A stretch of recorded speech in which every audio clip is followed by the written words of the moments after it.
A fala do golpista sobre popcorn e ice cream sellers não importa. Bolsonaro nos deu mais uma prova, dessa vez pública, do seu golpismo no ato de domingo em São Paulo, e isso sim nos importa. Popcorn, ice cream seller, tá todo mundo falando do inglês do Bolsonaro, né, gente? Mas não é isso que é importante, não. O importante é que ele citou Bukele. Sabe o que o Bukele fez?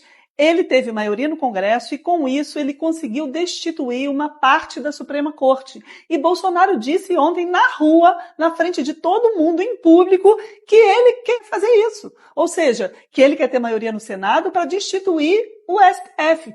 Isso é absolutamente inconstitucional, antidemocrático, porque desrespeita a independência dos poderes. Então ele ontem deu mais uma prova de que ele é sim golpista, por isso mesmo, sem anistia.